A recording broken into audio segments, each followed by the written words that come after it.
तो देश के टॉप 10 कंपनीज में से दो बड़ी कंपनियों का विलय होने जा रहा है और इस मेगा मर्जर के बहुत सारे इंप्लीकेशन हैं और बहुत अलग अलग जगहों पर इसका इम्पैक्ट आता हुआ दिखाई पड़ेगा। शुरुआत करते हैं कुछ मर्जर रेशियो के साथ, किस तरह से रेशियोज जो हैं वो तय किए गए हैं। दरअसल आपके पास अगर एचडीएफसी लिमिटेड के 25 शेयर हैं रिकॉर्ड डेट पे, तो आपको 42 शेयर एचडीएफसी बैंक के मिलेंगे, जो कि नई एंटिटी आगे चल के बन जाएगी।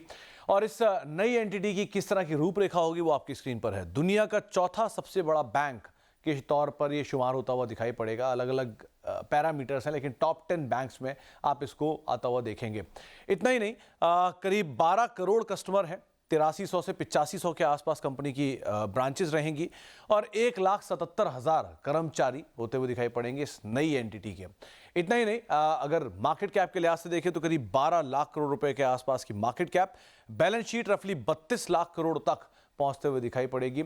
साथ ही साथ एक नोट गोल्डमैन सैक्स ने भी फ्लोट किया। उनका भी ये मानना है कि FY26 तक डिपॉजिट मार्केट शेयर करीब 400 बेसिस पॉइंट यानी 4% बढ़ने का अनुमान है और FY26 तक ही उनकी जो एडवांसेस की ग्रोथ है वो रफली 1% के आसपास का मार्केट शेयर यहाँ पर बढ़ने का अनुमान लगाया जा रहा है।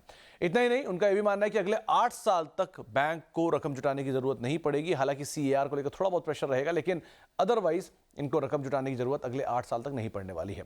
एक बड़ा बदलाव ये भी होगा क्योंकि दोनों कंपनियां निफ्टी का हिस्सा हैं, तो फेरबदल हो सकता है निफ्टी में भी। तो एचडीएफसी लिमिटेड निफ्टी से बाहर होगा, इसकी जगह आ सकता है L&T इन्फोटेक, माइंडट्री, ऐसा एक अनुमान कुछ हाउसेज लगाकर चल रहे हैं।